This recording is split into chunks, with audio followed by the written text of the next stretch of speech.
चालतंय. बघितलं की लवकर समजतं. ते दे तुमचं लिहिलेलं आहे.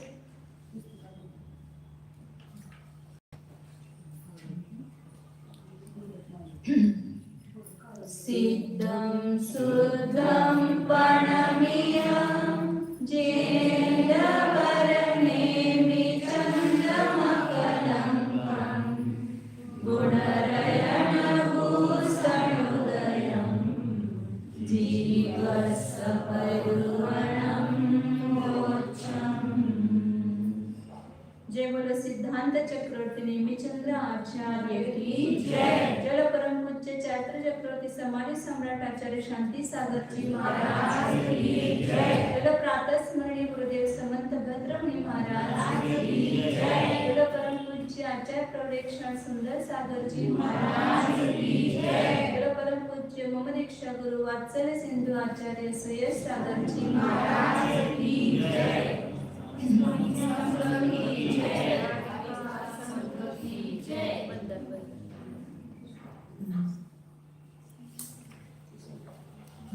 प्रकरण चालू होतं आपलं चलाचे स्वरूप सांगितलं ना त्याचं. आता त्या पुद्गलाचे सांगितलं ना वर की पुद्गल द्रव्यामध्ये अणु संख्यात अनादिक जे वर्गण आहेत त्या चलित आहेत आणि महास्कंदामध्ये चलाचल प्रदेश आहे. मग इथं हा शब्द आल्यामुळं या ठिकाणी त्या वर्गणांचं वर्णन करतायत की पुद्गला द्रव्यामध्ये किती वर्गण आहेत, किती भेद आहेत त्याचे ते विस्तारण वर्णन करतायत.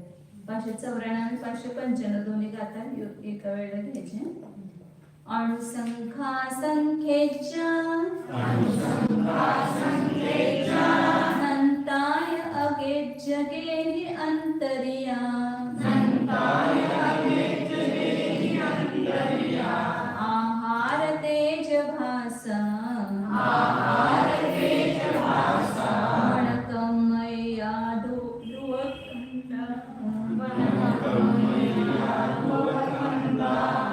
सांतर निरंतरेणय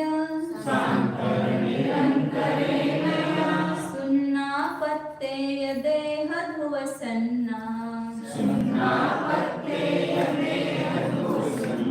वादरणि गोद सुन्ना सुहमणि गोदान भाव महखंदा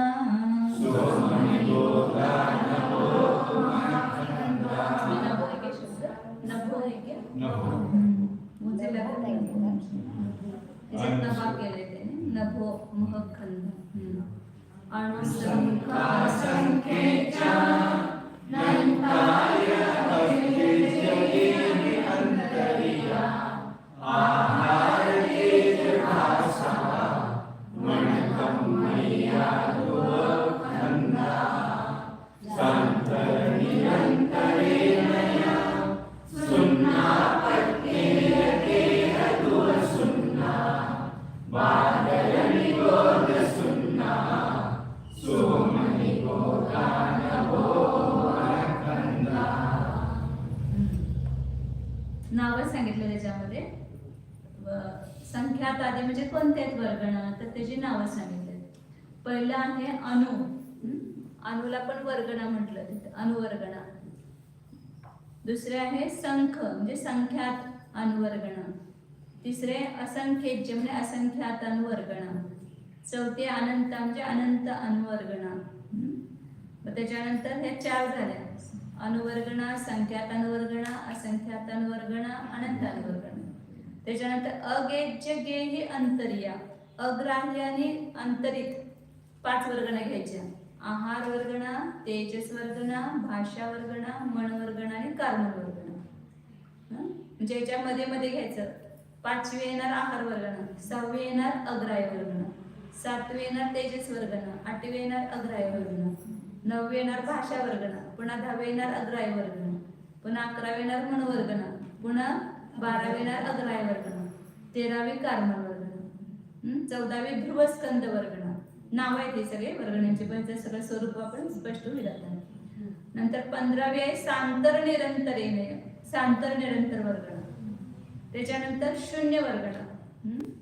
पुन्हा प्रत्येक देह वर्गणा, प्रत्येक शरीर वर्गणा, मग पुन्हा ध्रुव शून्य वर्गणा किती झाल्या 15, 16, 17, ध्रुव शून्य वर्गणा 18, बादल निगोद वर्गणा 9, 19 नंतर शून्य वर्गणा पुन्हा 20, मग पुन्हा सूक्ष्म निगोद वर्गणा 21, नभो वर्गणा 22 आणि महस्कंद वर्गणा 23.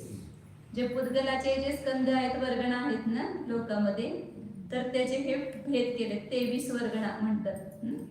कधी कधी 22 वर्गणा पण म्हणतात.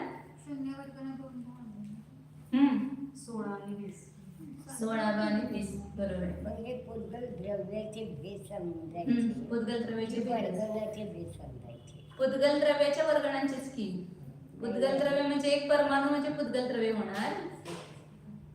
पुद्गल द्रव्य म्हणजे एक परमाणू आहे आणि त्या परमाणूचं मिळूनच काय बनतो, स्कंद बनतो. आता त्याचं सगळ्याचं स्वरूप स्पष्ट करणार आपण, म्हणजे प्रत्येक वर्गणा कुठून कुठपर्यंत आहे त्याचं सगळं स्वरूप विस्ताराने सांगणार आहे. म्हणजे जे प्रश्नोत्तराचे येतात ना, तर त्याच्यामध्ये होतं पुद्गल द्रव्याचे किती भेद आहेत.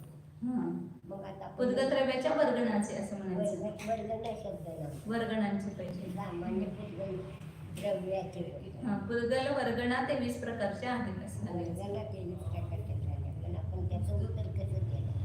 मग ते स्कंदाचेच भेद आहेत. पुद्गल द्रव्याचे स्कंदाचेच भेद आहेत. पुद्गल द्रव्य एवढ्या प्रकारचं नाहीये. म्हणजे पुद्गल द्रव्याचे जे स्कंद बनले नाही, पुद्गल द्रव्य आहे म्हणजे परमाणू ही शुद्ध पुद्गल परमाणू आहे. पुद्गल द्रव्य त्यातल्या अति अपेक्षेने 200 प्रकारचे पुद्गल परमाणू आहेत. ते तुम्ही सांगता ते. आणि संख्येच्या अपेक्षेनं अक्षय जीवराशीच्या अनंतानंत पट ही शुद्ध पुद्गल परमाणूंची संख्या आहे. मग आपण कसं होतं हे त्याच्या अपेक्षेने सांगणार की त्याच्या अपेक्षेने असं. हे दोन्ही पण तुमचे वेगळे आहेत प्रकार. हे प्रकार वेगळे आहेत. हे जे किती परमाणूंचा एक एक स्कंद बनला नाही, वाढत वाढत गेले ना, एक एक प्रदेश वाढत गेलेला आहे, त्याच्या अपेक्षेने हे भेद झाले सगळे. आता आपण स्वरूप बघूया, आमच्या लक्षात येईल स्कंद.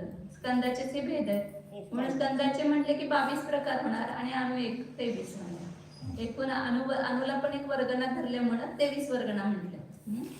परंतु अणु जर घेतला नाही तर वर्गणा रूप स्कंद आहे त्याचे 22 प्रकार होणार. पहिला भेद आहे काय सांगितलं, अणुवर्गणा. अणुवर्गणा म्हणजे सोपं आहे.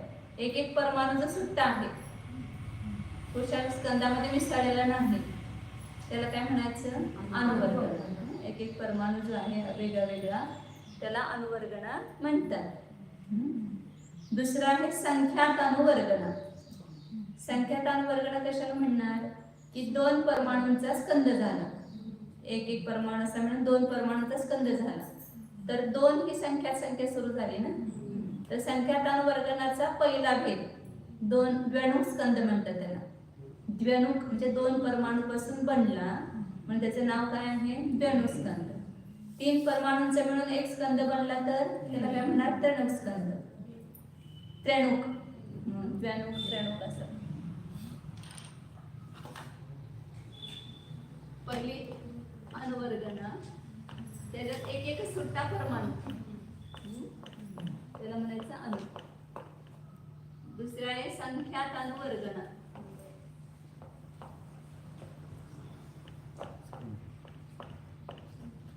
वर्गणा लिहिली मी. आता तिथं 2 परमाणूंचा एक स्कंद बनला, त्याचं काय नाव आहे, द्व्यणुक. 3 परमाणूंचा स्कंद बनला, पुढचा काय झाला, त्रणुक. ह्या सगळ्याला आपण संख्यात अणुवर्गणामध्येच घालणार. 4 परमाणूंचा स्कंद बनला, चतुर्णुक. 5 परमाणूंचा स्कंद बनला, पंचमयुग. तर सगळ्यात हा जगन्य संख्यात अणुवर्गणाचा भेद, 2 परमाणूंचा स्कंद. जगन्य म्हणजे सगळ्यात कमी.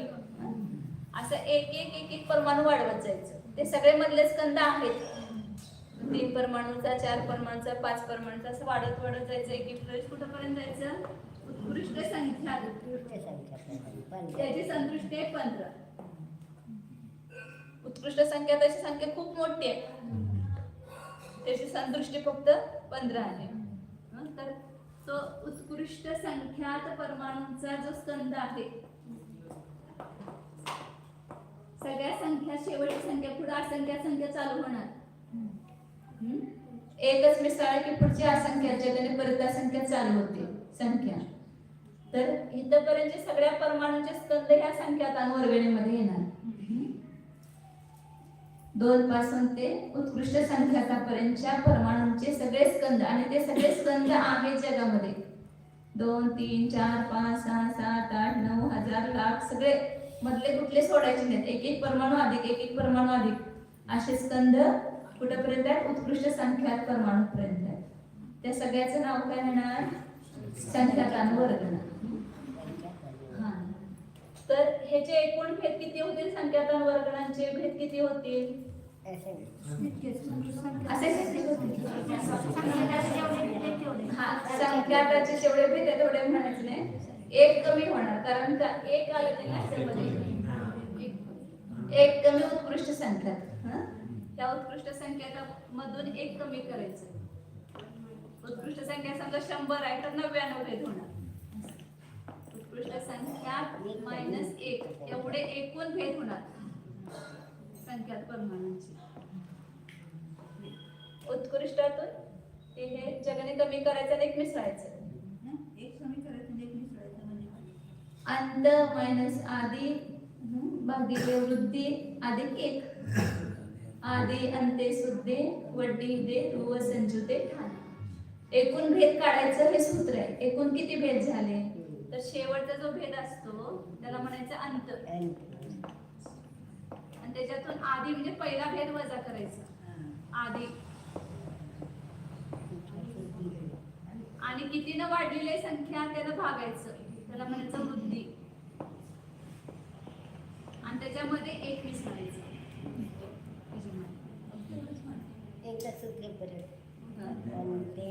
आदि अंते सुद्धे आदि अंते सुद्धे वड्डी हिते रुव संजुदे ठाणा. वड्डी हिते रुव संजु रु हे रुव एक त्याला म्हणतात रुव संजुदे ठाणा. ठाणा म्हणजे स्थान. एकूण स्थान किती झाले? एकूण भेद किती झाले? वजा करायचं.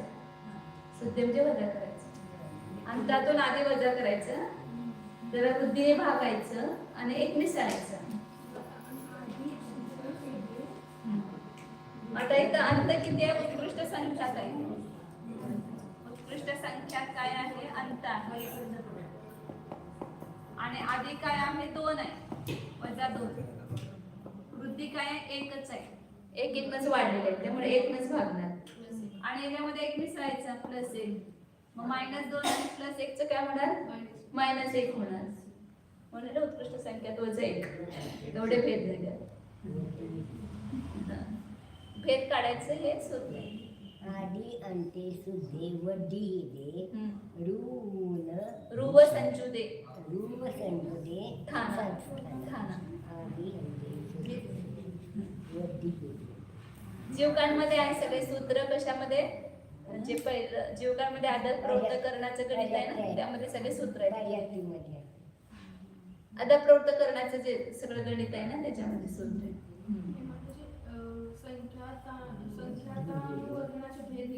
हा एवढे भेद होणार. उत्कृष्ट संख्यात वजा 1. आता तिसरी कोणती वर्गणा सांगितली? असंख्यात अनुवर्गणा.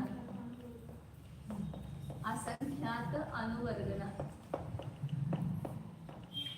म्हणजे त्याचा अर्थ सोपा आहे. असंख्यात परमाणूंचा स्कंद त्याला काय म्हणणार? असंख्यात अनुवर्गणा.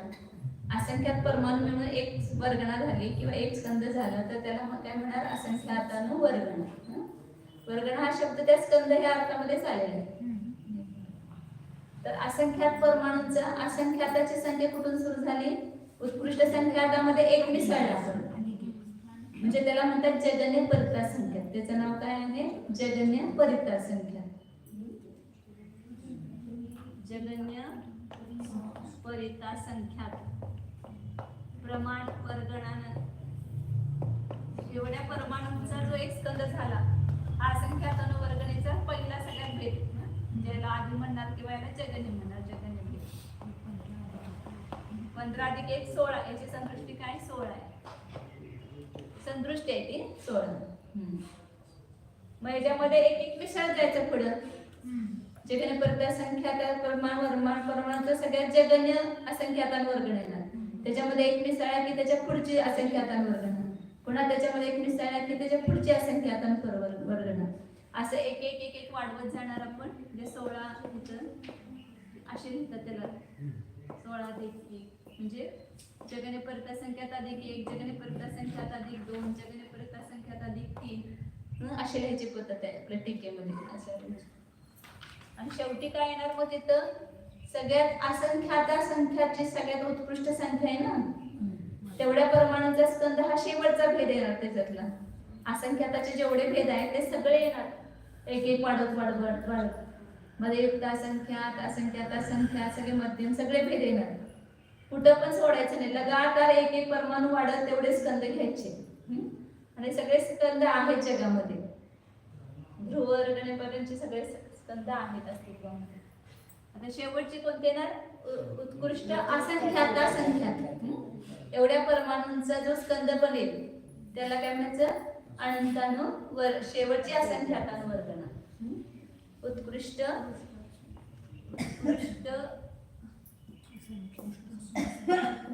असंख्यातानुवर्गणा. असंख्यात आहे ते उत्कृष्ट असंख्यातानुवर्गणा. हा उत्कृष्ट भेद झाला. हे सगळे मध्यम भेद एक एक प्रदेश वाढवत जाणार त्याला मध्यम भेद म्हणणार. सगळ्यात पहिला जगन्य याला आधी म्हणणार, याला अंत म्हणणार. सगळे असंख्यात परमाणूंचे वर्गण आहे. हे सगळ्या दृष्टिगोचर असणारच नाहीत. हे सगळे सूक्ष्मच असणार, आपल्या दृष्टीचा विषय नाही. हा म्हणजे छद्मस्तगोचर. ह्या असंख्यातांवर्गण किती होणार एकूण? उत्कृष्ट असंख्यात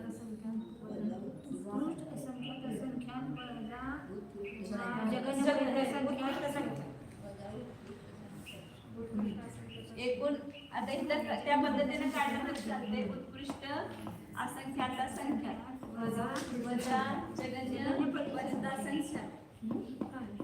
परत असंख्यात भागिले 1 हे सूत्र अधिक 1.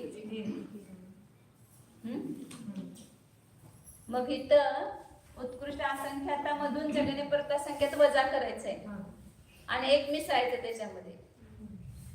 म्हणजे काय होणार? हे वजा जगन्य परत असंख्यात अधिक 1 मग काय होणार? तिथं उत्कृष्ट संख्यात होणार. सगळ्यात सोपं काय आहे? संख्यातानुवर्गण घ्यायचेच नाही. म्हणजे जगन्य परत असंख्यातापासून ते उत्कृष्ट असंख्यात असंख्यापर्यंत सगळे भेद घ्यायचे. म्हणजे जेवढे संख्याताचे भेद आहेत तेवढे येणार नाही त्याच्यामध्ये. म्हणून काय येणार? उत्कृष्ट असंख्यातामधून उत्कृष्ट संख्यात वजा करायचं. उत्कृष्ट संख्याताच्या पुढची संख्या जगन्य परत असंख्यात आहे ना, मग तिथपासून तिथपर्यंत सगळे परमाणू आहे म्हणजे सगळे वर्गण आहेत. म्हणजे उत्कृष्ट संख्यातापर्यंतचे वर्गण ह्याच्यामध्ये येणार नाही. म्हणून असं बघितलं तरी हे केलं तर चालतंय. म्हणजे त्याच्यामध्ये उत्कृष्ट असंख्यात मायनस जगन्य परत असंख्यात केलं आणि त्याच्यामध्ये 1 अधिक केलं म्हणजे किती होणार? उत्कृष्ट असंख्यात वजा उत्कृष्ट संख्या.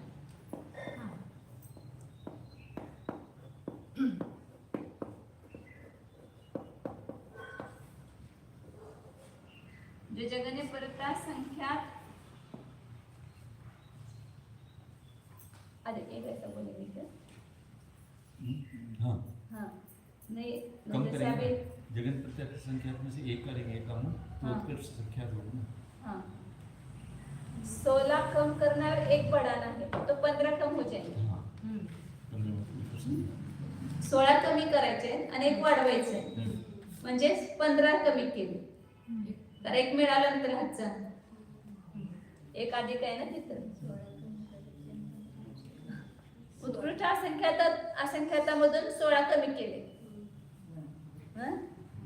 आणि त्याच्यामध्ये 1 मिसळ म्हणजे 16 कमी करायचे त्याच्या जागी 15 कमी करायचे. 16तून एक तो वजा करून टाकायचा, एक अधिक आहे तो वजा करून टाकायचा. म्हणजे किती वजा करावं लागणार? उत्कृष्ट संख्यात वजा करावं लागणार. म्हणजे थोडक्यात इथं पासून ते इथपर्यंतच्या वर्गणा ह्या उत्कृष्ट असंख्यातामधून वजा करायच्या. म्हणून उत्कृष्ट असंख्यातामधून उत्कृष्ट संख्यात वजा केले की असंख्यातांवर्गणाची संख्या येते. एवढे असंख्यातांवर्गण आहेत. म्हणजे असंख्याताचे जेवढे भेद आहेत तेवढ्या वर्गणा आहेत. आता ह्या सगळ्याचे आपल्याला जास्त प्रयोजन नाही, कारण हे सगळे आहेत, परंतु जीवाशी यांचा काही संबंध येत नाही. आता पुढची चौथी वर्गणा कोणती आहे? अनंतानुवर्गणा.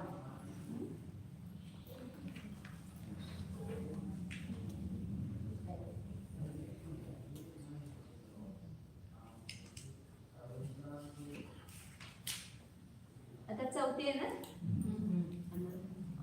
अनंत अनुवर्गणा.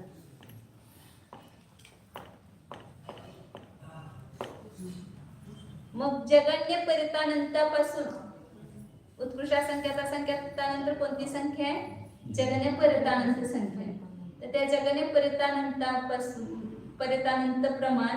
परमाणूंची जी वर्गणा होईल त्याला काय म्हणणार आपण? जगन्य वर्गणा. अनंतानुवर्गणाची जगन्य वर्गणा. मग त्याच्यामध्ये एक एक परमाणू वाढवत जायचं, मग सगळे मध्यम भेद येणार. आणि जगन्य परितानंतच हे संदृष्टी काय मांडलेली आहे? 256. उत्कृष्ट असंख्याताची मानले 255 आणि जगन्य परितानंताची मानलेले 256. तर 256 ही संदृष्टी म्हणजे जगन्य परितानंत आहे असं समजायचं. हे जगन्य परितानंत आहे. जगन्य परित आणि याच्यामध्ये एक एक वाढवत जायचं.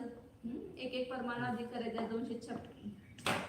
256 अधिक 1 म्हणजे जगन्य परितानंत अधिक 1, जगन्य परितानंत अधिक 2, असं एक एक वाढवत कुठपर्यंत जायचं? तर ह्या जगन्य वर्गणेला अनंतानं गुणायचं. सगळ्या अनंतानं वर्गणा नाही येणार आता, कारण पुढच्या सगळ्या वर्गणा आहेत जेवढ्या 23 पर्यंत ते सगळ्या अनंत परमाणूंचेच आहेत. तर त्या पहिले जे आपल्या अनंत वर्गणा आहेत त्या कुठपर्यंत जायचं? जगन्य वर्गणेला अनंतानं गुणायचं. कोणत्या अनंताचं ते आता पुढे देते, ते कुठल्या अनंतानं गुणायचं ते कुठं जीवराशी गुणकार आहे, कुठं वेगवेगळं. सिद्धांचा अनंत विभाग आहे काय? सिद्धांचा अनंत विभाग असेल पुढे येईल आपल्याला. तर जगन्य वर्गणा गुणिले अनंत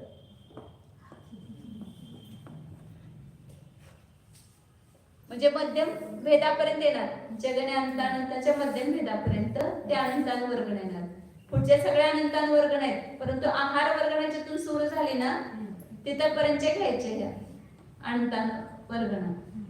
जे आता आहार वर्गणा पुढे सुरू होणार त्याच्यामध्ये एक कमी करायचं. जगन्य आहार वर्गणेमध्ये एक परमाणू कमी करायचा म्हणजे उत्कृष्ट अनंतानुवर्गणेचं उत्कृष्ट होणार. म्हणजे मागची जी उत्कृष्ट असते त्याच्यामध्ये एक मिसळलं की पुढचं जगन येते आणि पुढच्या जगण्यामध्ये एक वजा केले की मागचं उत्कृष्ट येणार.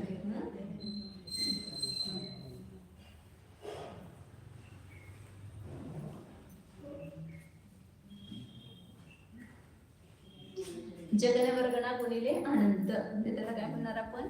256 गुणिले ख. ख म्हणजे अनंत. ख चा अर्थ आहे अनंत. हे अनंतानुवर्गणेचा उत्कृष्ट झालं. आता त्याच्यानंतर पाचवी वर्गणा आहे आहार वर्गणा. ह्या ज्या 5 वर्गणा आता पुढे येणार आहे. आहार वर्गणा, तेजस वर्गणा, भाषा वर्गणा, मनोवर्गणा आणि कर्मण वर्गणा. ह्या 5 वर्गणाच जीवाच्या द्वारे ग्राह्य आहेत, ग्रहण करण्याचे. ह्या 5चं प्रत्येक समयाला आपलं ग्रहण चालू आहे. आता आपल्या आहार वर्गणा पण ग्रहण होतात. तेजस वर्गणा पण तेजस शरीर आहे तर तेजासाठी तेजस वर्गणा पण ग्रहण होतात. 8 कर्मांच्यासाठी कर्मण वर्गणा पण सुरू आहे. मन आपलं भाषा बोलण्यासाठी भाषा वर्गणा पण सुरू आहे आणि मन द्रव्यपणासाठी मनोवर्गणा. ह्या 5 वर्गणात पण संज्ञी पंचेंद्रिय जीव आहे, तर पाचची वर्गण निरंतर ग्रहण करतो. योग चालू आहे ना, योगाच्या द्वारे ह्या वर्गणींचं काय होतं, ग्रहण होतं. मग त्याच्यामध्ये आहार वर्गणीच्या द्वारे काय होतं, तर औदारिक शरीर, वैक्रिक शरीर आणि आहारक शरीर हे तिन्ही बनण्याला योग्य जे पुद्गल स्कंद आहेत त्याला म्हणायचं आहार वर्गणा. ज्याच्यापासून औदारिक शरीर, वैक्रिक शरीर आणि आहारक शरीर. आता एवढं लक्षात ठेवा, हे 5 वर्गण आपल्याच्या द्वारे ग्रहण होते आणि 5 वर्गणीच्या द्वारे 5 कार्य होणार. आहार वर्गणीच्या द्वारे औदारिक शरीर बनणार. तुमच्या घरात सगळे डबे आहेत भरलेले मोठे मोठे, त्या सगळ्यामध्ये काय ठेवले, एकाच ज्वारी ठेवले, एकाच गहू ठेवले, एकाच तांदूळ ठेवले, एकाच काय ठेवले, डाळ ठेवलेली आहे. मग त्याच्याद्वारे प्रत्येकाच्या द्वारे वेगळं वेगळं कार्य होतंय ना. तसं तांदळापासून भात होतो, ज्वारीच्या पिठापासून भाकरी होते. तसा इथं आता आपले 5 कार्य निरंतर सुरू आहेत. तर एका डब्यामध्ये 8 वर्गणा भरलेले आहेत, त्यातनं घेतो आणि काय करतो आपण, औदारिक शरीर. हे सगळं आपोआप ऑटोमॅटिक होते, आपल्याला काही दिसत नाही डोळ्यानं. तर ह्या वर्गणा सगळ्या इतक्या सूक्ष्म आहेत, ते आपल्या दृष्टीगोचर शर्मस्थाचा विषय नाही. हे ऑटोमॅटिक सगळं काम चालू आहे. आपला ते आपण खाल्ल्यामुळे जगतो. खाल्ल्यामुळे जगतो का, तर खाल्ल्यामुळे जगत असेल तर 13व्या गुणस्थानामध्ये 1 पूर्वकोटी वर्ष 8 वर्ष कमी ते न खाता राहतात की नाही, त्यांचं शरीर कशावर टिकून आहे, हे आहार वर्गणीवर. जे निरंतर ते सुद्धा सहयोग केवली सुद्धा आहार वर्गणा निरंतर ग्रहण होतात. त्यांच्या तर आहार वर्गणा कशा सांगितल्या, अगदी शुद्ध, सुरस, सुगंध, अशा सगळ्यामध्ये चांगल्या आहार वर्गणा ग्रहण करतात. कारण परम औदारिक शरीर बनले त्यांचं, त्याला त्याच्यापासून त्या परम औदारिक शरीर बनतंय. तर आहार वर्गणा म्हणताना जोगसंख्येमध्ये कशात असं नव्हतं, 3 शरीर आणि 6 पर्याप्तींना योग्य अशा वर्गणा ग्रहण करून त्याला आहार वर्गणा. खरं 6 पर्याप्तीमध्ये मनोवर्गणा, मन पर्याप्ती, भाषा पर्याप्तीच्या द्वारे आहार वर्गणा कसं होणार. आहार पर्याप्तीच्या द्वारे 4 होणार. आहार वर्गणीच्या द्वारे 4 पर्याप्ती होतात. आहार, शरीर, इंद्रिय आणि श्वासोच्छ्वास हे 4 पर्याप्ती आहार वर्गणीच्या द्वारे होतात. आणि मनोवर्गणीच्या द्वारे, भाषा वर्गणीच्या द्वारे भाषा पर्याप्ती होणार, मनोवर्गणीच्या द्वारे मन पर्याप्ती होणार. तिथं द्रव्य संग्रहामध्ये अशी व्याख्या केलेली आहे. बरोबर आहे. याच्यात प्रवेशिकेमध्ये आवडतं. एकेंद्रिय भाषा वर्गणा घेणार नाही, संज्ञी पंचेंद्रिय मनोवर्गणा घेणार नाही. त्यावेळेला ते 4च पर्याप्त आहेत ना, 4 पर्याप्तीसाठी ग्रहण करणार. एकेंद्रिय जीव आहे, तर त्याच्या 4 आहार वर्गणा घेणार. त्यांना भाषा आणि मन नसतं. भाषा आणि मन नाही, फक्त आहार, तेजस आणि कार्बन या 3 वर्गणा ग्रहण करणार. तो भाषा वर्गणा आणि मनोवर्गणा ग्रहण करणार नाही. आता 2 इंद्रिय जीव आहे, तर अनुभव वचन सुरू झालं, भाषा वर्गणा ग्रहण करणार. म्हणून 5 पर्याप्त आहेत तिथं. 4, 5 आणि 6 आहे ना. एकेंद्रियाला 4 पर्याप्ती असतात, विंद्रियाला 5 असतात आणि संज्ञेला 5 असतात, 6 असतात. संज्ञेला पण 5च आणि संज्ञेला 6 पर्याप्त. चला आता काय झालं, आहार वर्गणा तेवढं लक्षात आलं. प्रत्येक समयाला आहार चालू आहे. आहार चालू पण आहे, इकडं काय आत्मा निराहार स्वरूपी पण आहे. आहार वर्गणा ग्रहण करतो कशामुळे, योगामुळे. परंतु आहार ग्रहण करणं हा जीवाचा स्वभाव नाही, म्हणून तो कसा आहे, निराहार स्वरूप आहे. परंतु जिथं आपल्याला शास्त्रामध्ये आहारक आणि अनाहारक असे 2 शब्द येतात ना, त्याला ही आहार वर्गणा घ्यायची. त्या आहार वर्गणा इथंच आहेत आपल्या जवळ सगळ्या. आपल्या आत्मप्रदेशावर सगळ्या भरलेल्या आहेत. त्याचा विस्रसोपचय म्हणतात. तसं सांगितलं डब्यामध्ये भरलेला आहे, डब्यातनंच काढून घ्यायचं. तसं इथं सगळे डबे भरलेले आहेत. कशाचे, आत्मप्रदेशावर आहार वर्गणीचे, भाषा वर्गणीचे, कारमान वर्गणीचे, सगळ्या वर्गणा आपल्या जवळच आहेत. तिथूनच आपल्या सगळ्या आत्मप्रदेशावर सगळे स्थित आहेत. आणि त्याच्यातूनच काय होतात, प्रत्येक समयाला अवदार शरीर रूपाने परिणमतात. काही परमाणू जे तेजस वर्गणीचे तेजस शरीर रूप परिणमतात. आता पुढचे येणार ते वर्गणी. आता पहिल्यांदा आहार वर्गणा तेवढं लक्षात घ्या. औदारिक, वैक्रिक आणि आहारक शरीराला योग्य अशी ज्या वर्गणा आहेत त्याला म्हणतात आहार वर्गणा. आणि जी उत्कृष्ट अनंतानुवर्गणा झाली त्याच्यामध्ये 1 परमाणू मिसळला की त्याच्यातून जगन्य आहार वर्गणा होणार. उत्कृष्ट अनंतानुवर्गणा वर्गणा. त्याच्यामध्ये एक मिसळायचं. हे काय होणार? जगन्य, हे तर घ्यायचं राहिलं माझं, आहार वर्गणा. पाचवे कोणते? आहार वर्गणा. पाचव्या ना हा झाला जगन्य भेद. मागच्या उत्कृष्ट मध्ये एक मिसळला की पुढचा जगन्य झाला. तर पुन्हा त्याच्यामध्ये एक एक अधिक करत गेलो आपण. उत्कृष्ट अनंत ह्याच्यासाठी आहार वर्गण्यासाठी इथं हे 256 ख होतं ना, त्याच्यामध्ये एक मिसळायचं. आणि पुन्हा याच्यामध्ये आणखीन एक एक 2 मिसळे, 3 मिसळे, 4 मिसळे की काय होणार? मध्यम भेद होणार. आणि सगळ्यात उत्कृष्ट आहार वर्गणा किती परमाणूंची आहे? तर जगन्य आहार वर्गणेमध्ये अनंताचा भाग देऊन तो त्याच्यामध्येच मिसळायचा. अनंत पट नाहीये इथं. कसं आहे? हा जगण्यापेक्षा उत्कृष्ट अनंत पट आहे. परंतु ह्या वर्गणेमध्ये भेद जे आहेत आहार वर्गणेचे, त्याचा जो उत्कृष्ट भेद येईल तो त्याचा अनंतवा भाग अधिक आहे. जगन्य वर्गणेमध्ये त्याचाच अनंतवा भाग मिसळला की उत्कृष्ट भेद येतो आहार वर्गणेचा.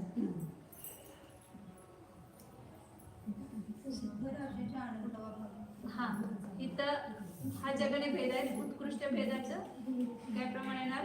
उत्कृष्ट जगन्य आहार वर्गणा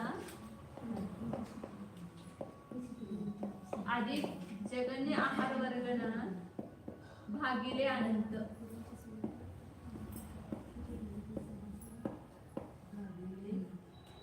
जगन्य आहार वर्गणेमध्ये जगन्य आहार वर्गणेचा अनंतवा भाग मिसळायचा.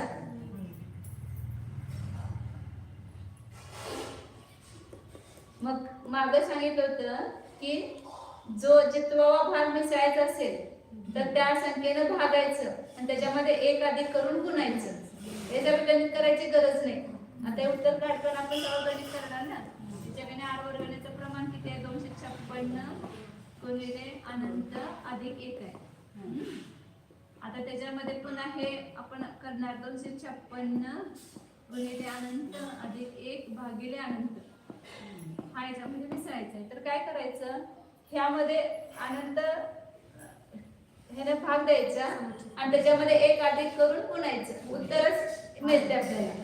नाहीतर मग समच्छेद करावं लागतं आपल्याला. समच्छेद करण्यासाठी काय करणार आपण?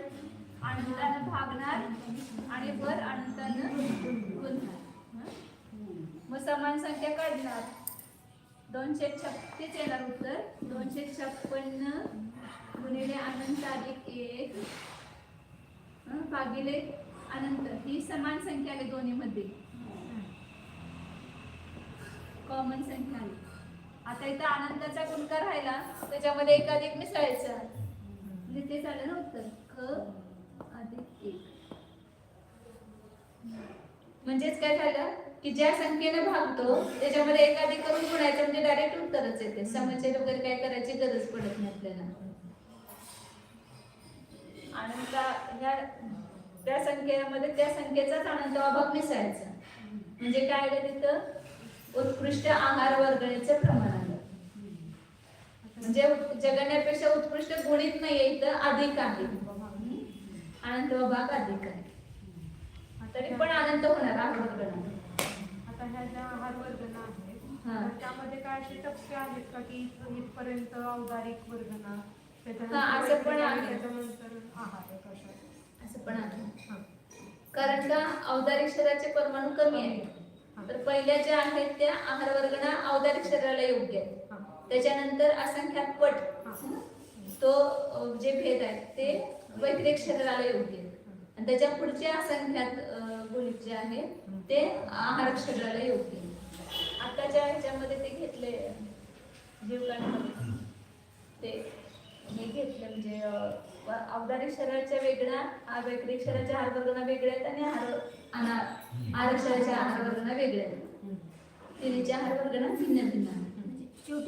सामान्य आहार वर्गणाच म्हणणार, परंतु तिन्हीचे कारण का आपण नेहमी परम सूक्ष्म आपले प्रदेश तो असंख्य गुण आहार जे आहेत औदारिक शरीरापेक्षा वैक्रिक शरीराच्या असंख्यात गुणित आहेत आणि वैक्रिक शरीरापेक्षा आहार शरीराच्या असंख्यात गुणित आहेत.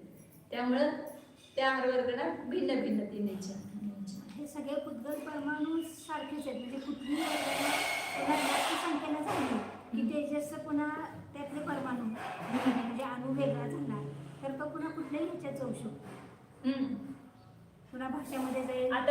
आहार वर्गणा जगण्याहारापासून उत्कृष्ट आहार वर्गणेपर्यंत आहे.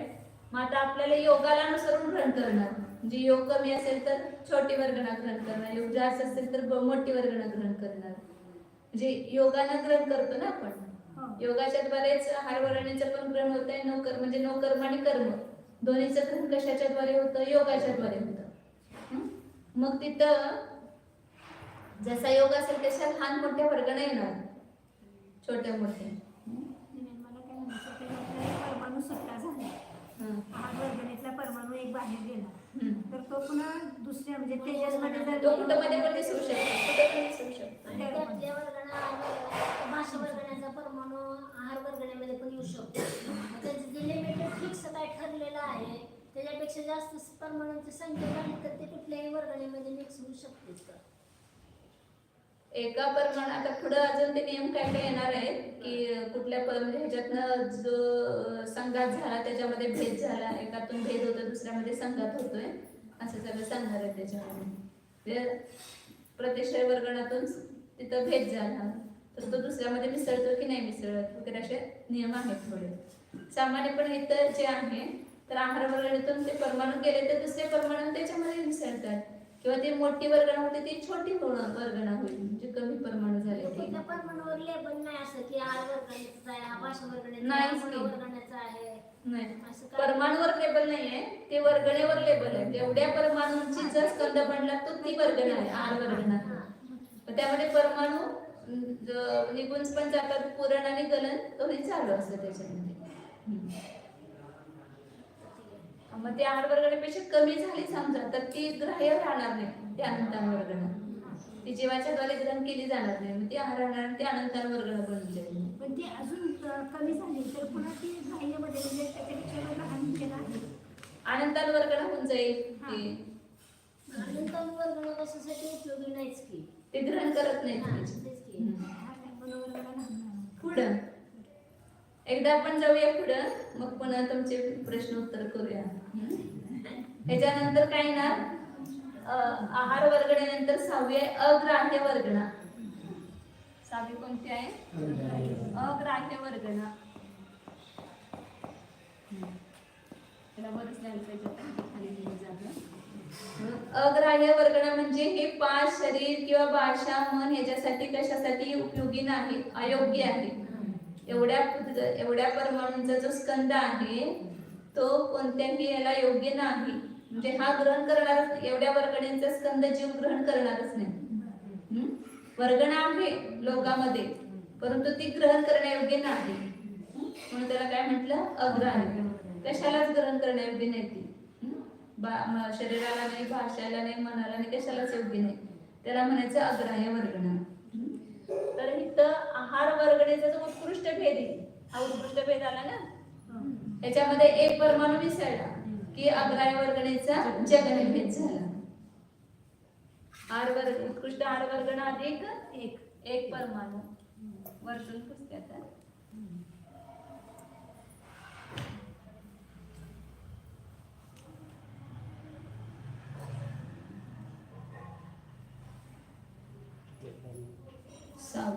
सहावी ना, 6वी अग्राह्य वर्गणा.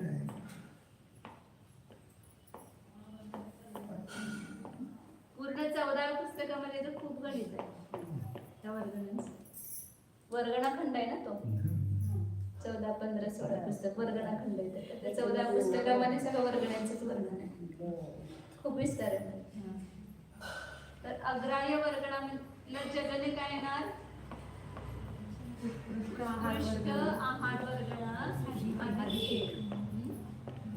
म्हणजे आपण संतुष्टी काय लिहिली होती? 256 गुणिले ख अधिक 1 ख अधिक 1 भागिले ख. आता याच्यामध्ये काय करायचं? परत 1 अधिक करायचं. तर कसं करणार आपण? हे आहे ना, आता हिथं 1 लिहिलेत आचार्याने, तर 1 अधिक केल्यानंतर हिथं पाठी मग 1 अधिक लिहायचा. तर आता हिथं 1 अधिक आहे, त्यावर कसं 1 अधिक लिहायचं म्हणते अशी संदृष्टी दिली इथं मध्ये मध्ये 1 अधिकची संदृष्टी. हा, जिथं त्याचा अनंत भाग अधिक करते तर ते वर येणार, आणि पुढचं एक अधिक करतो त्याला त्याच्या पाठी मग एक अधिक लिहिलं.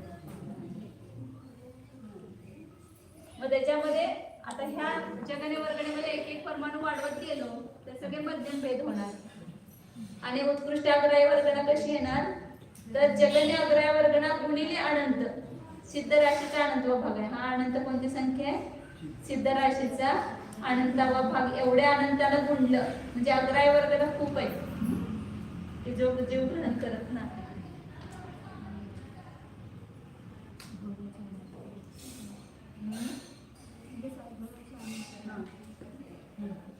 संदृष्टीमध्ये काय ना 256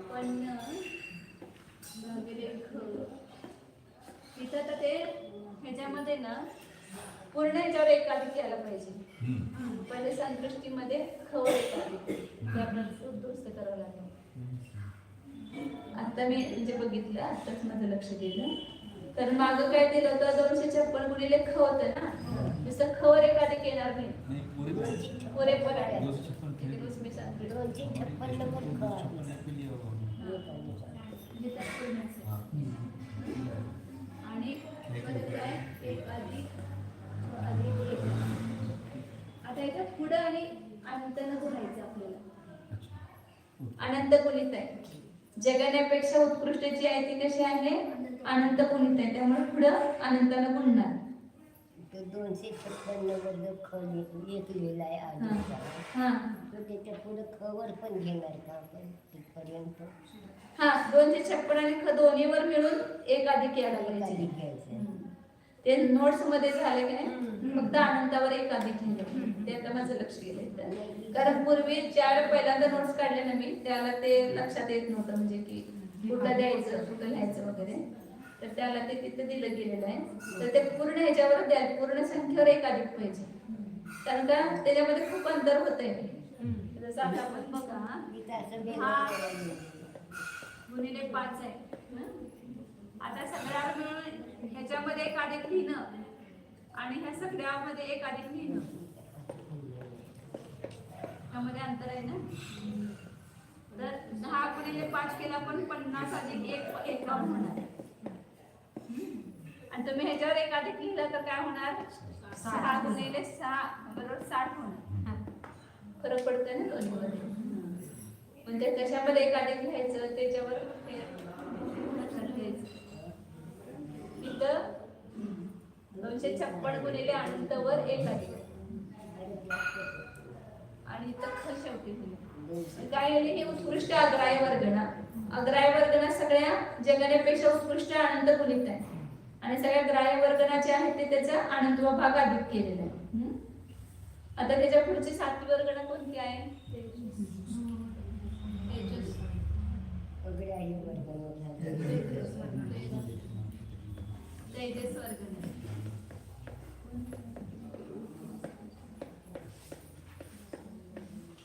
तेजस वर्गणा.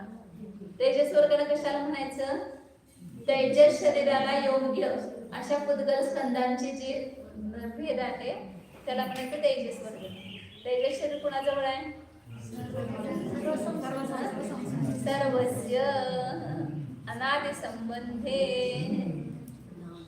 तेजस शरीर आणि कार्बन शरीर अनादि काळापासून जीवाबरोबर आहेत आणि कुठलाही जीव वगैरे सगळ्यांचे धोरण. या शरीरावर जी कांती आणणारं जे आहे तेजस शरीर किंवा अन्न पचवण्यासाठी पण उपयोगी असं ज्याच्यामुळे आहे तर ते तेजस शरीर आहे. तर त्या तेजस शरीराला योग्य जे स्कंद आहेत त्याला काय म्हणायचं तेजस वर्गणा. तेजस वर्गणा आपण ग्रहण करतो हा जीव आणि त्याच्याद्वारे तेजस शरीर बनतंय. तेजस शरीर आहेच त्याच्यामध्ये ते ऍड होत जाणार. पूर्वीची खिरत जाणार आणि नवीन नवीन त्याच्यामध्ये मिळवत जाणार. असं प्रत्येक समाला चालू असते. पहिले आपण ग्रहण करतो ते निर्जरा होते आणि नवीन पुन्हा ग्रहण करतो.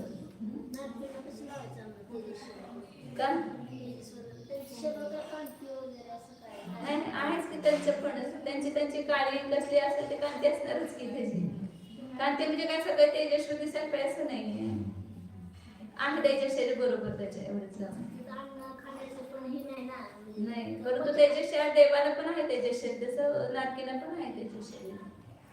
एकेंद्राला पण आहे देवांना नारकीला काही एकेंद्राला पण आहे तेजस शरीर. पाणी आहे, दगड आहे, माती आहे, सगळ्याला आहे त्याचे शरीर. हा तेजस शरीर सगळ्या बरोबर आहेच. तर तेजस शरीराला योग्य अशा वर्गण त्यांना तेजस वर्गण म्हणतात. मग पाठीमागच्या अग्राह्य वर्गणाचा जो उत्कृष्ट भेद आहे त्याच्यामध्ये एक अधिक केला की ह्याचा जगन भेद होतो तेजस वर्गणाचा. 256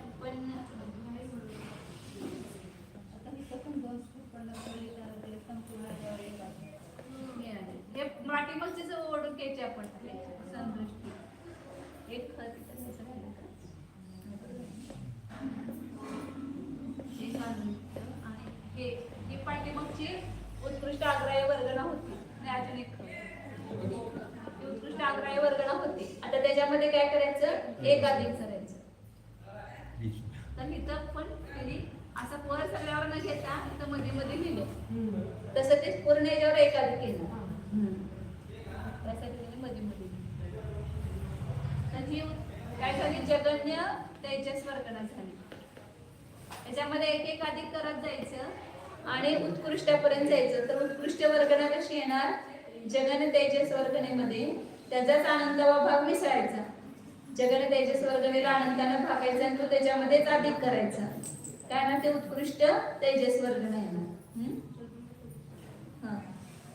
तर विपूर्ण अशी संख्या येणार 256 गुणिले अनंत अधिक 1 पुन्हा अनंत 1 1 अधिक अनंत पुन्हा 1 पुन्हा अनंत आणि हे. आता याच्यामध्ये पुन्हा एक अनंताचा भाग येणार आणि वर एक अधिक अनंत. ही अनंत पण सिद्ध राशी झाली. हा सिद्धराशीचा अनंत भाग.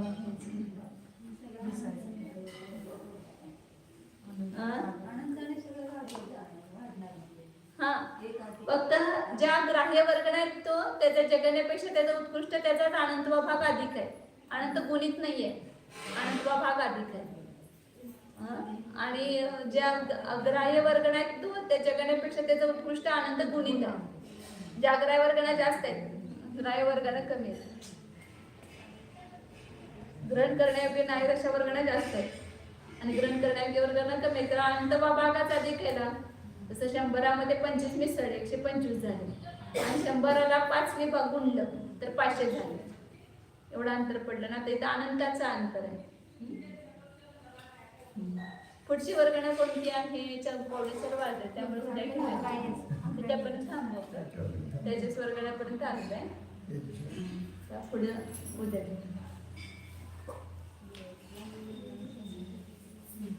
हे वाचा एकदा परत आणि नोट्स तुमच्याकडे असतील तर वाचा आणि पुढचं पण वाचून ठेवा म्हणजे मग उद्या पटपट होऊन जाईल.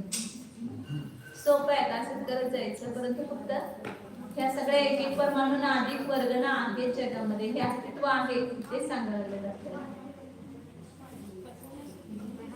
पचवायचं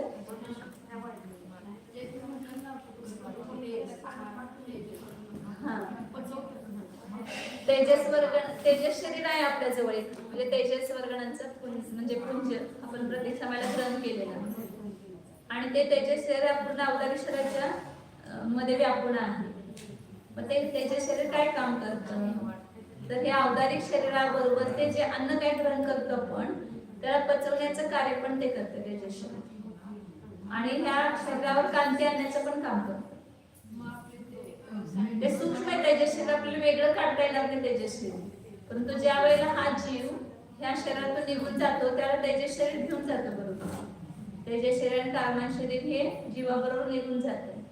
हे तर आपण ह्या शरीरामध्ये पुन्हा त्या शरीरात गेले की त्या शरीराला त्याचं कांती किंवा त्याचं जे काय कार्य आहे ते असते बरोबर एवढं ते तेजस शरीर. तिथं कार्य अन्न पचवण्याचं काही सगळीकडे कार्य असणार नाही. फक्त आपले जे अवतारिक शरीर आहे त्याच्यामध्येच ते कार्य होणार. वैग्रिक शरीर आहार शरीराला काय त्याची गरज नाही. परंतु त्याबरोबर ते आहे. कार्बन शरीराची साथ सोडत नाही तेजस शरीर त्याच्याबरोबर राहते सगळं.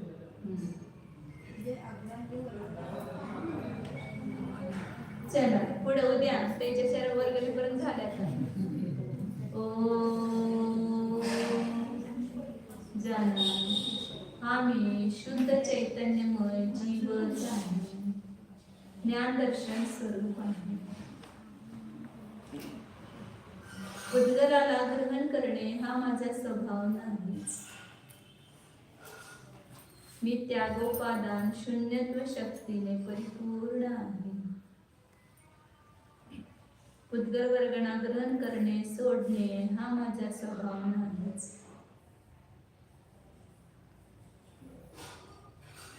पुद्गल वर्गणेमध्येच आहेत, त्या जीवरूप होत नाही. जीव त्या पुद्गल वर्गणेला ग्रहण करून त्या स्वरूप होत नाही. भेद विज्ञान कर. जे काही होत आहे त्याला मी जाणतच आहे. पुद्गलाच्या वर्गणा पुद्गलामध्येच मिसळतात, जीवामध्ये नाही.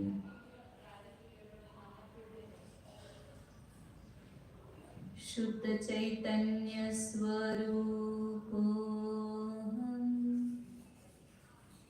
निर्मम स्वरूप निसंग स्वरूप एकत्व विभक्त स्वरूप शुद्ध एको ध्रुव